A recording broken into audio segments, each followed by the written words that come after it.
Excellences, Mesdames, Messieurs, tout protocole observé. C'est une joie pour moi de porter la voix du Burundi à l'occasion de ce 75e anniversaire de la Déclaration universelle des droits de l'homme.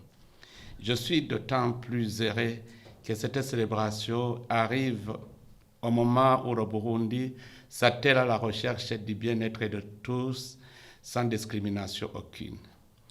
Après avoir longtemps souffert et enduré tant de malheurs perpétrés par des massacres et des violations massives des droits de l'homme, suite aux effets de la colonisation et des régimes dictatoriaux, la seule voie qui vaille pour nous aujourd'hui est prioritairement la guérison des âmes et des esprits pour mieux embraser la voie du développement.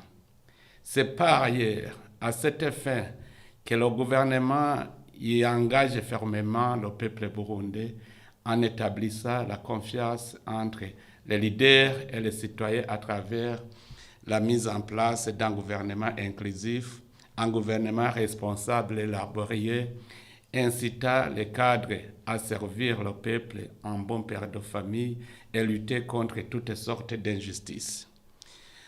Les Burundais ont déjà compris que le chemin de division et de discrimination n'engendre que malheur et désolation et se sont tournés vers la recherche d'un avenir radieux où le bien-être des citoyens est notre priorité. Dans son contexte, mon pays a fait de la bonne gouvernance et de la protection des droits de l'homme son cheval de bataille. Nous bâtissons un État fondé sur une justice impartiale, efficace, respectueuse des droits humains et soucieux de l'équité.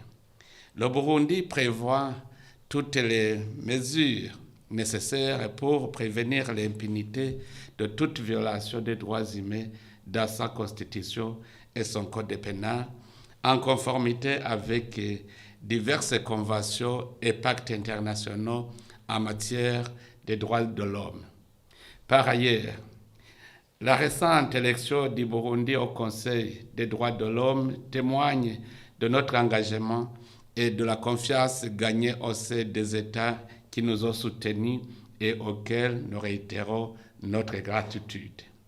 Excellences, Mesdames, Messieurs, conscient des efforts consentis dans la promotion et la protection des droits de l'homme et l'attachement aux valeurs véhiculées par la Déclaration universelle des droits de l'homme, mon pays se désolidarise des solutions politiquement motivées ciblant des États particuliers, ainsi que la mise en œuvre des mécanismes spéciaux de façon sélective et unilatérale, sans aucune forme de dialogue constructif avec les pays concernés. En conclusion, mon pays appelle au renforcement des droits de l'homme en adhérant aux principes fondamentaux d'universalité, de transparence, d'impartialité, de non-sélectivité et d'objectivité. Je vous remercie de votre aimable attention.